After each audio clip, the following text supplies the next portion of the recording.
Retour sur la semaine africaine de l'UNESCO qui s'est tenue du 23 au 25 mai au palais de l'UNESCO à Paris, en France. Un événement initié par l'Organisation des Nations Unies pour l'éducation, la science et la culture qui met notamment à l'honneur la diversité du patrimoine culturel et artistique du continent africain.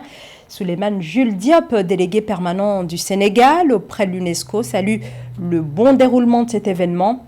Le bilan de cette édition 2022 dans ce sujet signé Aïssatou Diamanka-Besland. La semaine africaine de l'UNESCO s'est tenue du 23 au 25 mai 2022.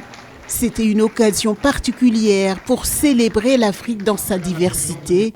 Cette édition, placée sous le haut patronage du président ivoirien Alassane Ouattara, avait pour thème autosuffisance, résilience et développement économique de l'Afrique. Souleymane Jules Diop, ambassadeur délégué du Sénégal auprès de l'UNESCO, s'est dit satisfait du déroulement de l'événement.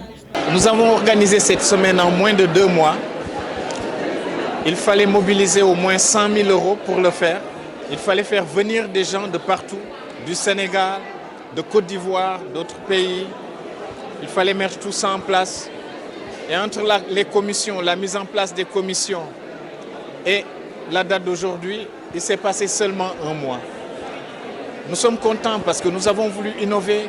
Vous avez vu cette année, il y a une dimension scientifique, il y a une dimension culturelle, recherche, l'apport de l'Afrique, la position de l'Afrique, la situation de l'Afrique actuelle, les questions liées à l'autosuffisance alimentaire, au développement économique. Nous avons créé un comité scientifique qui a heureusement bien travaillé et nous sommes contents du résultat.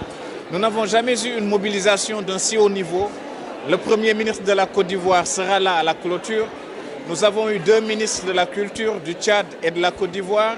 Tout ceci nous fait énormément plaisir, nous sommes très contents. Selon lui, il est temps de sortir de la victimisation et de tenir un discours constructif.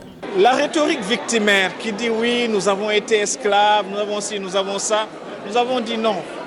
Il faut dire ce que les Africains qui ont quitté l'Afrique ont apporté au monde. En termes de culture, en termes de civilisation, d'artisanat, d'art, de danse, le génie africain. Pour rappel, la semaine africaine de l'UNESCO est organisée chaque année depuis 2003.